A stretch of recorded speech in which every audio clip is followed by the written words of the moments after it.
नमस्कार मित्रों, मैं भीमसेन गुप्ता आप सभी का इस अनुज हिंदी यूनिवर्स चैनल पर स्वागत एवं अभिनंदन है।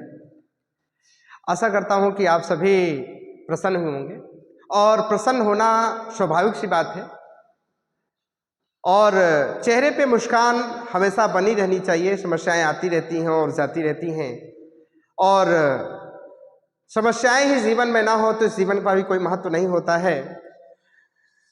जैसा कि कहा भी गया है, नाविक की धैर्य परीक्षा क्या जब धाराएं प्रतिकूल न हों। जब धाराएं प्रतिकूल होती हैं तभी नाविक की धैर्य की परीक्षा ली जाती है।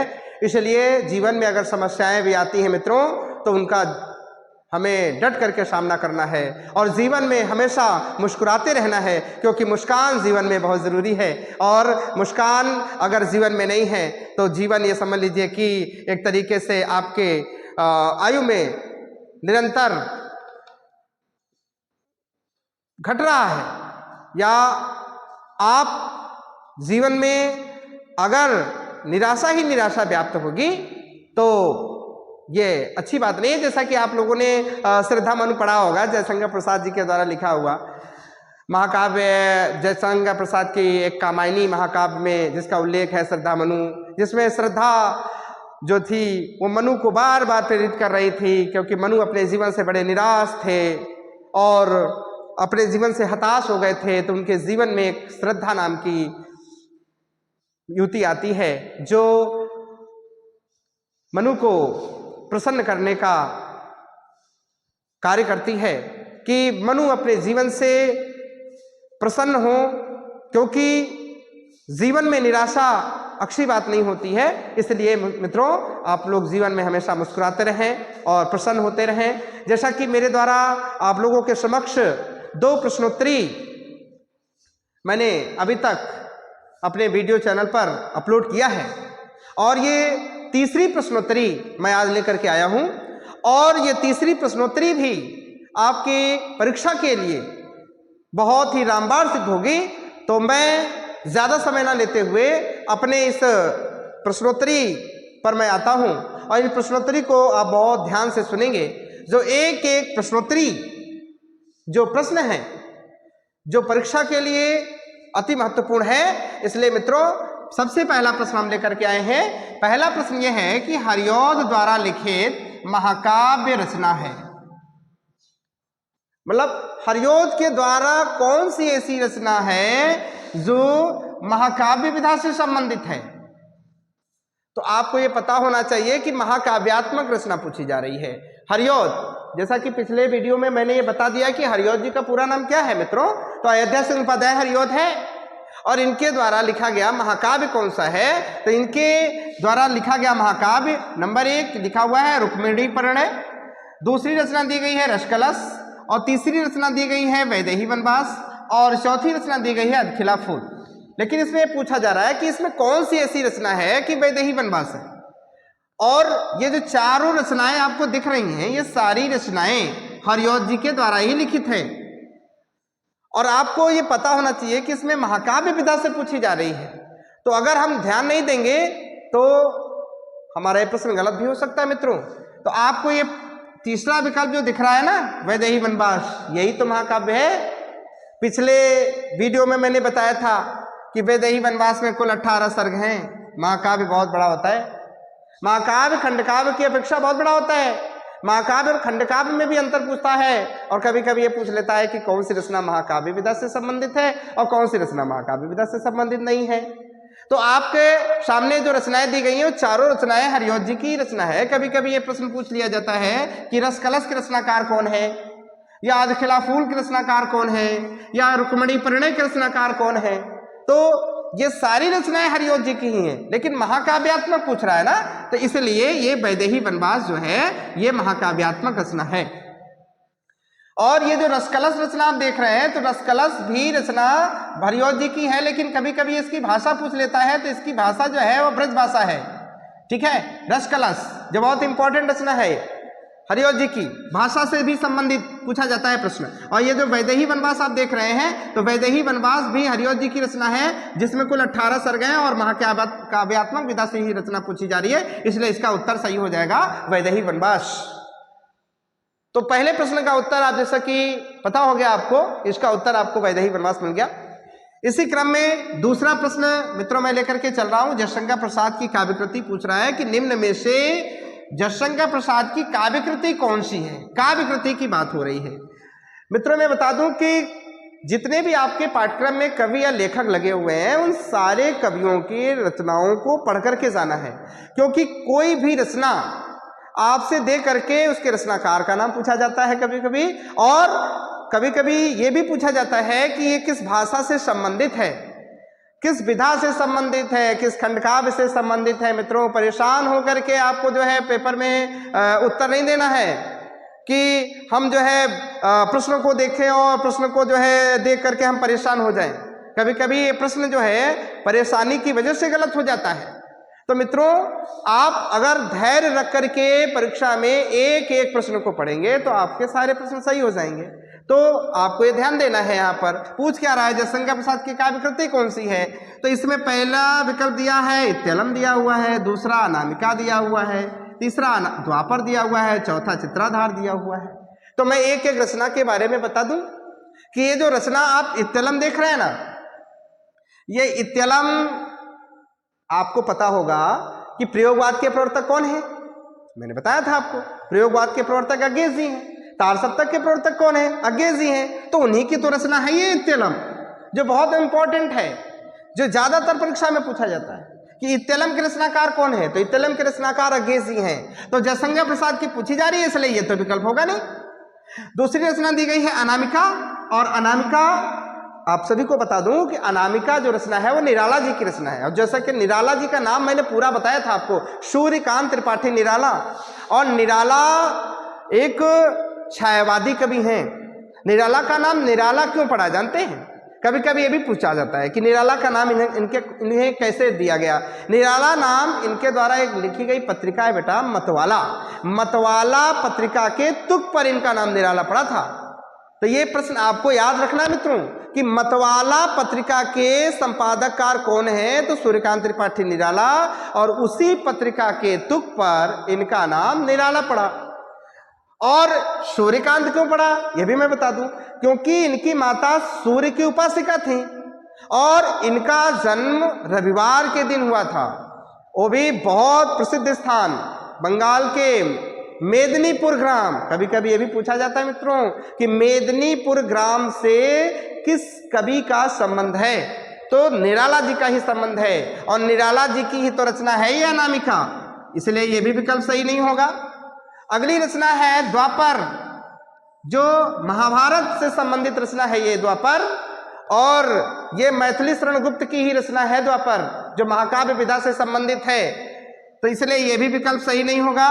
तो अब आपके सामने इत्यलम, अनामिका, द्वापर के रचनाकारों का मैंने नाम बता दिया है, इसलिए इसमें उत्तर जो सही होगा वो चित्राधार सही होगा। और चित्राधार रचना अगर है तो किसकी है? तो ये प्रसाद जी की ही है। और पूछा क्या जा रहा है, प्रसाद जी की कौन सी रचना है। तो आपको मिल गया उत्तर चित्राधार।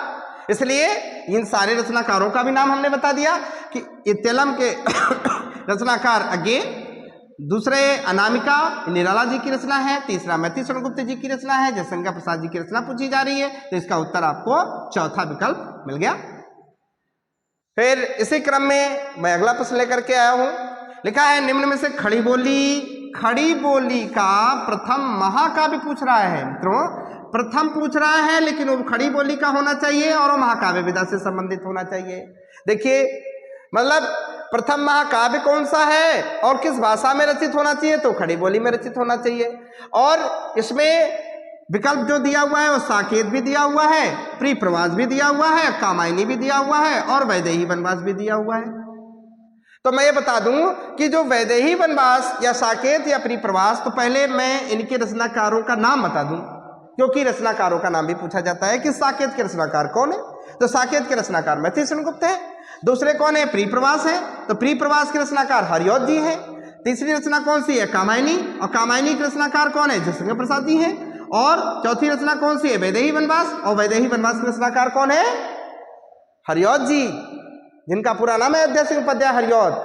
तो साके पूछ रहा है खड़ी बोली का प्रथम महाकाव्य। तो मित्रों जब तक इनका सन नहीं पता होगा तब तक हम प्रथम महाकाव्य भी नहीं बता सकते हैं। इसलिए मैंने कहा था कि कुछ रचनाएं ऐसी हैं जिनका सन भी याद करना बहुत जरूरी है। तो साकेत की रचना 1931 ईस्वी में, मैं यहां पर लिख दे रहा हूं, आप लोग नोट कर लीजिएगा अपने उत्तर पुस्तिका में। साकेत की जो रचना हुई थी वो 1931 ईस्वी में हुई थी। फिर प्रीप्रवास पूछ रहा है, तो प्रीप्रवास की जो रचना हुई थी वो 1914 ईस्वी में हुई थी। फिर तीसरी रचना कौन सी है? कामायनी। और कामायनी की जो रचना है वो आपको 1935 में लिखा हुआ मिलेगा कहीं। फिर वैदेही वनवास, और जो वैदेही वनवास है ये आपका 1940 ईस्वी में लिखा गया, 1940। तो मैं बता दूं साकेत भी एक महाकाव्य है मित्रों, प्रीप्रवास भी एक महाकाव्य है, कामायनी भी एक महाकाव्य है और वैदेही वनवास भी महाकाव्य है। पिछले वीडियो में मैंने इनके आने वाले सारे सर्गों के संख्या के बारे में बता दिया था कि साकेत में 12 सर्ग, प्रीप्रवास में 17 सर्ग, कामायनी में 15 सर्ग और वैदेही वनवास में 18 सर्ग। लेकिन प्रश्न क्या कह रहा है कि खड़ी बोली का प्रथम महाकाव्य कौन सा है? तो मित्रों आप ये बताइए कि 1931, 1914, 1935, 1940 इनमें से सबसे छोटी संख्या कौन सी है? तो 1914 आपको मिल गया, 1914। तो प्रथम महाकाव्य पूछा जा रहा है, इसलिए यहां पर उत्तर सही हो जाएगा प्रीप्रवास। ये खड़ी बोली का महाकाव्य है, इसलिए यहां पर आपको ये ध्यान देना है, सन अगर याद नहीं होगा तो ये विकल्प आप नहीं कर पाएंगे। और जिनको सन नहीं याद होगा ये प्रश्न याद भी नहीं हो पाएगा और गलत हो जाएगा। तो सन याद करके जाना अति आवश्यक है। तो बेटा इसके सारे सर्ग याद कर लीजिएगा और इनके रचनाकार कौन है ये याद कर लीजिएगा और किस भाषा में रचित है ये भी याद कर लीजिएगा। तो आपको प्रश्न मिल गया कि खड़ी बोली का पहला महाकाव्य कौन सा है? तो प्रीप्रवास, जो बहुत ही महत्वपूर्ण है, इसको आपको याद करके जाना है। फिर इसी क्रम में सुमित्रानंदन पंत को ज्ञानपीठ पुरस्कार, मैं बता दूं बेटा, ज्ञानपीठ पुरस्कार हिंदी साहित्य का बहुत ही महत्वपूर्ण पुरस्कार है और ज्ञानपीठ पुरस्कार से संबंधित प्रश्न पूछे जाते हैं। और मैं जितने भी पुरस्कार हैं जैसे साहित्य अकादमी है या ज्ञानपीठ पुरस्कार है, मंगला प्रसाद पारितोषिक पुरस्कार है, इनका मैं एक वीडियो बना करके और इस चैनल पर अपलोड कर दूंगा और उस वीडियो को आप लोग ध्यान से पढ़ लीजिएगा तो आपका ज्ञानपीठ पुरस्कार से संबंधित प्रश्न कभी गलत नहीं होगा। तो आज प्रश्न ज्ञानपीठ पुरस्कार से संबंधित पूछा जा रहा है कि इसमें कौन सी ऐसी रचना है जिनका संबंध ज्ञानपीठ पुरस्कार से है। तो ज्ञानपीठ पुरस्कार, जैसा कि यहाँ पर लोकायतन आपको दिख रहा है, लोकायतन ये पंत की रचना है। कला और बूढ़ा चांद ये भी पंत की रचना है। चिदंबरा रचना आपको पता है ये भी पंत की रचना है। इसके अलावा ये अतिमा आपको एक रचना दिख रही है और अतिमा भी पंत जी की रचना है। थोड़ा सा मैं अतिमा और अमिता में अंतर बता दूं, कभी कभी लड़का यहाँ पर कंफ्यूज हो जाता है। अमिता और एक रचना है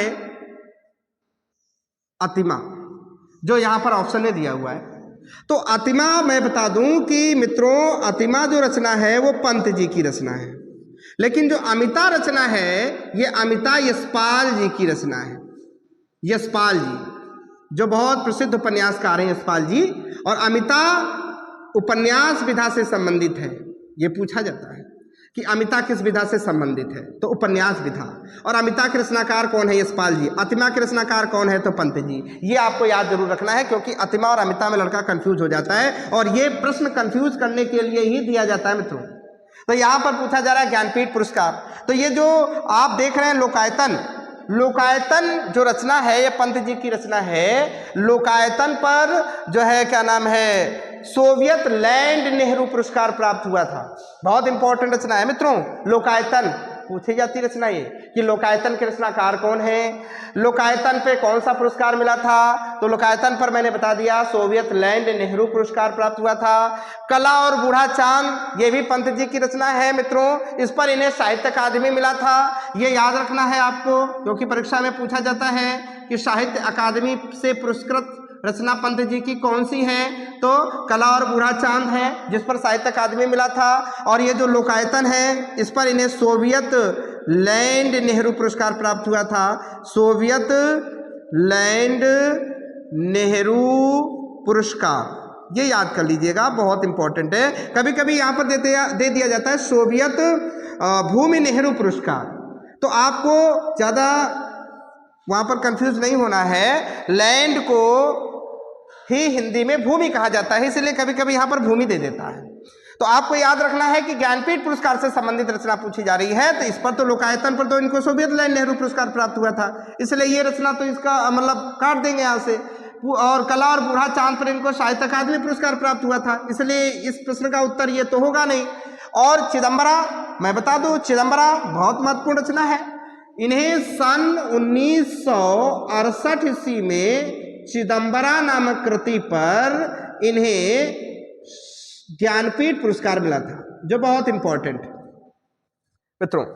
सन पूछा जाता है कि चिदम्बरा के रचनाकार कौन है, तो अगर ये विकल्प में दिया हो पंत जी का नाम, जिन्हें प्रकृत का सुकुमार कवि भी कहा जाता है, बहुत महत्वपूर्ण कवि हैं। अल्मोड़ा जिला में इनका जन्म हुआ था, कौसानी ग्राम से जो है इनका संबंध है। तो अगर कौसानी ग्राम में जन्म लेने वाले पंत जी, जिनकी बहुत महत्वपूर्ण रचना है चिदम्बरा, इसी पर इन्हें सन 1968, ये बेटा याद करके अवश्य जाइएगा कि चिदम्बरा पर इन्हें कब ज्ञानपीठ पुरस्कार प्राप्त हुआ था, तो 1968 ईस्वी में प्राप्त हुआ था। और अतिमा के बारे में मैंने बता ही दिया है कि ये पंत की रचना है, इसलिए इस पर इनको ज्ञानपीठ पुरस्कार नहीं मिला था, इसलिए इसका विकल्प सही हो जाएगा, तीसरा विकल्प सही होगा, जो बहुत ही महत्वपूर्ण है मित्रों।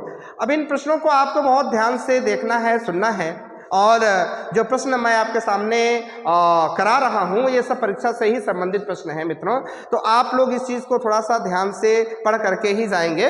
फिर अगला प्रश्न है, अष्टछाप के कवि नहीं हैं, नहीं पूछ रहा है। मैं बार बार इसको जो है घेरे में बंद करता हूँ कि आपको जो है इस चीज़ को ध्यान रखना है कि अष्टछाप के कवि नहीं पूछ रहा है। अब मैं थोड़ा सा अष्टछाप पर प्रकाश डालूँ। अष्टछाप क्या है, अष्टछाप में प्रश्न जो बनते हैं वो कौन कौन से बन सकते हैं मित्रों। अष्टछाप की स्थापना गोस्वामी विट्ठलनाथ ने किया था, बहुत इंपॉर्टेंट प्रश्न है, कभी कभी ये पूछा जाता है कि अष्टछाप की स्थापना कब हुई, अष्टछाप की स्थापना कब हुआ। तो आप सभी को बता दूं कि ये किसने किया था, ये भी पूछा जाता है। तो अष्टछाप आपने विट्ठलनाथ का नाम सुना होगा, जो वल्लभाचार्य के पुत्र हैं। वल्लभाचार्य के पुत्र विट्ठलनाथ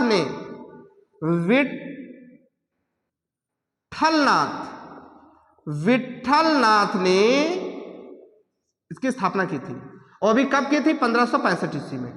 1565 ईस्वी में अष्टछाप की स्थापना विट्ठलनाथ ने किया था। और कभी कभी सन पूछा जाए तो 1565 बता देना है, किसके द्वारा किया गया था तो विट्ठलनाथ बता देना है। और अगर ये पूछा जाए कि अष्टछाप समुदाय में कुल कवियों की संख्या कितनी थी, तो 8 कवि थे मित्रों, 8 कवि थे। और अष्टछाप में जो टोटल 8 कवि थे उनका भी एक ट्रिक है, वो ट्रिक आप लोग अवश्य याद कर लीजिएगा, जरा मैं बता देने का प्रयास करूंगा कि एक ट्रिक है सु क्री प कु न च छी और गो। ये अष्टछाप समुदाय में आने वाले 8 कवियों का नाम है। अब जरा इस पर मैं इसका एक एक नाम स्पष्ट कर दूं, क्योंकि आपको हो सकता है कि पता ना हो, और जो सूत्र है ये याद करने का एक ट्रिक है, सु क्री प कु न च छी गो। अब मैं बता दूं मित्रों कि यहाँ पर जो सु का आशय है ये सूरदास जी हैं। सूरदास जी अष्टछाप समुदाय के महत्वपूर्ण कवि हैं। दूसरा जो क्री दिया है, क्री का मतलब हो गया कृष्णदास, ये कृष्णदास हैं। और ये जो प दिख रहा है प का मतलब है परमानंद दास, और ये जो ना दिख रहा है आपको ना का मतलब है नंददास, और चा का आशय है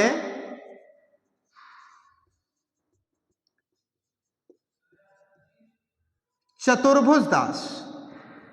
ये अष्टछाप समुदाय के प्रमुख कवि हैं, और सूरदास, कृष्णदास, परमानंदास, कुंभनदास, क्षमा करें मित्रों, यहाँ पर मैं कुंभनदास का नाम लिखना मैं भूल गया हूँ, एक बार मैं पुनः यहाँ पर आपको मैं बताने का प्रयास करूँ। कु का आशय हो जाएगा यहाँ पर कुंभनदास हो जाएगा, और यहाँ पर चा का मतलब है चतुर्भुज दास, और छी का आशय है यहाँ पर शीत स्वामी, छी का आशय है यहाँ पर शीत स्वामी, और गो का मतलब हो गया यहाँ पर गोविंद स्वामी, गोविंद स्वामी। एक बार मैं पुनः चेक कर लूं क्या मैं 8 कवियों का नाम लिख दिया हूं या नहीं लिख पाया हूं। 1 2 3 4 5 6 7, यानी इसका मतलब यहाँ पर कोई एक नाम हम भूल गए हैं। तो सु से सूरदास, कृ से कृष्णदास, प से परमानंद दास, कु से कुंभनदास, और न से नंददास। मित्रों मैं यहाँ नंददास का नाम भूल गया हूँ, तो इसलिए ये क्रम गड़बड़ हो जाएगा, इसलिए यहाँ पर मैं 5वें नंबर पर यहाँ पर लिख दे रहा हूँ। आप लोग थोड़ा समझ जाएंगे, मैं बोल ही रहा हूँ, अगर ना दिख रहा होगा तो आप हमारी आवाज़ से यहाँ पर समझ जाएंगे। यहाँ पर ना का मतलब हो जाएगा, यहाँ पर मैं यहाँ पर इसको इंडिकेट करके मैं यहाँ लिख दे रहा हूँ नंददास। मित्रों अब क्लियर हो गया होगा। 1 2 3 4 5 6 7 8। तो मैंने पहले भी बताया था कि अष्टछाप समुदाय में कवियों की जो संख्या है वो 8 कवि हैं। अब मैं फिर से इसको नंबरिंग कर दूं, 6 7 8। तो मित्रों ये अष्टछाप समुदाय के अंतर्गत आने वाले कवि हैं। तो अगर जब प्रश्न पूछा जाता है कि अष्टछाप की स्थापना कब हुई थी, तो अष्टछाप की स्थापना 1565 ईस्वी में किसके द्वारा? विट्ठलनाथ के द्वारा। और विट्ठलनाथ का नाम सुना है आप लोगों ने? वल्लभाचार्य का नाम सुना है? वल्लभाचार्य के पुत्र का नाम ही विट्ठलनाथ है।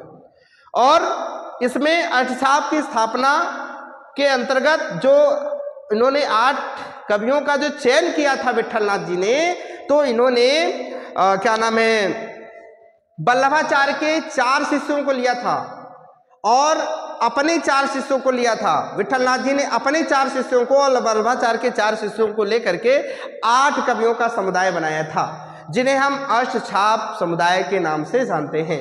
और अष्टछाप समुदाय में अगर इसमें देखा जाए तो 4 शिष्य वल्लभाचार्य के कौन हैं और 4 शिष्य विट्ठलनाथ के शिष्य कौन है? क्योंकि मित्रों जो मेरा प्रश्न है कि अष्टछाप के कवि नहीं है, तो इसका उत्तर तो आपको यहाँ से प्राप्त हो जाएगा अभी। जैसे कि परमानंद दास का नाम हमने पहले यहाँ पर बताया है कि है, फिर गोविंद स्वामी का नाम ये नीचे लिखा हुआ है 8वें नंबर पर। फिर ईश्वर दास का नाम देखिए, इसमें नहीं दिया हुआ है कहीं पर भी, ईश्वर दास का नाम इसमें नहीं है इस सूत्र में, इसलिए पूछ क्या रहा है कि अष्टछाप के कवि नहीं है। तो अष्टछाप के जो कवि नहीं है वो तीसरा विकल्प आपका उत्तर मिल गया। तो इसमें उत्तर जो है एक ऑप्शन और बच रहा है नंददास, जैसा कि नाम हमने कहीं नंददास का जैसे इंडिकेट करके हमने जो लिखा था मित्रों, ये देखिए नंददास लिखा हुआ है, तो इसलिए ये भी है और गोविंद स्वामी भी है, परमानंद दास भी है। प्रश्न का क्या कह रहा है कि नहीं पूछ रहा है, तो आपको उत्तर मिल गया। और इसी से एक प्रश्न और मित्रों बन जाता है कि कौन वल्लभाचार्य का शिष्य है और कौन वल्लभाचार्य का शिष्य नहीं है। तो मैं यहाँ पर इंडिकेट कर दूं कि यहाँ पर ये जो 1 2 3 और ये 4, ये यहाँ तक ये चारों जो शिष्य हैं ये वल्लभाचार्य के शिष्य हैं, वल्लभाचार्य के शिष्य। आप अपनी कॉपी में नोट जरूर कर लेंगे, इसीलिए मैंने ये जो सूत्र बनाया है इसमें शुरुआत में ही वल्लभाचार्य के 4 शिष्यों का उल्लेख हो गया है। ये 1 2 3 4, ये जो शुरुआत के 4 कवि हैं ना, ये यहाँ तक ये सभी वल्लभाचार्य के शिष्य हैं। और इसमें नंददास, चतुर्भुदास, क्षीर स्वामी और गोविंद स्वामी, ये जो 4 शिष्य दिए हुए हैं, ये 4 शिष्य ये इनके शिष्य हैं, विट्ठलनाथ के शिष्य हैं मित्रों। तो आप अपनी उत्तर पुस्तिका में हेडिंग ये डालिएगा कि वल्लभाचार्य के शिष्य, तो उसमें आप सूरदास, कृष्णदास, परमानंद दास और कुंभन दास का नाम डाल देंगे। और फिर दूसरी हेडिंग बनाइएगा विट्ठलनाथ के शिष्य, तो विट्ठलनाथ के शिष्य में आप नंददास, चतुर्भुदास, क्षीर स्वामी, गोविंद स्वामी ये नाम अपना उल्लेख कर देंगे, तो आपको सारे कवियों के नाम जानकारी हो जाएंगे। अब जब भी इसमें प्रश्न पूछा जाए मित्रों कि सूरदास के गुरु का नाम क्या है, तो सूरदास के गुरु का नाम वल्लभाचार्य है। अगर कृष्णदास के गुरु का नाम पूछा जाए तो वल्लभाचार्य के शिष्य हैं ये। परमानंद दास के गुरु का नाम पूछा जाए तो इनके गुरु जो है वल्लभाचार्य ही है। कुंभन दास के गुरु का नाम पूछा जाए तो भी वल्लभाचार्य है। और अगर ये पूछा जाए कि चतुर्भुदास के गुरु कौन है, तो नंददास, क्षीर स्वामी तो नंददास, गोविंद स्वामी के गुरु तो क्षमा करें, मैंने बताया कि चतुर्भुदास, नंददास, क्षीर स्वामी, गोविंद स्वामी ये सभी चारों किसके शिष्य हैं? विट्ठलनाथ के शिष्य हैं। तो ये आपको क्लियर हो गया। तो कौन वल्लभाचार्य का शिष्य है, कौन वल्लभाचार्य का शिष्य नहीं है, कौन विट्ठलनाथ का शिष्य है, कौन विट्ठलनाथ का शिष्य नहीं है, तो ये सब चीजें आपको स्पष्ट मैंने करने का प्रयास किया। मित्रों मुझे समझ में आ गया होगा कि आपको ये भली भांति जो आज की जो प्रश्नोत्तरी है ये आपके पूर्णतया समझ में आ गया होगा। और अगर कोई भी अगर आपको डाउट रह जा रहा है तो आप मैसेज के द्वारा आप कमेंट कर देंगे और वो कमेंट मुझ तक आ जाएगा, तो मैं उन कमेंट के माध्यम से आपको स्पष्ट कराने का प्रयास करूंगा। और यहीं पर मैं अपनी वाणी को विराम देता हूं। जय हिंद, जय भारत।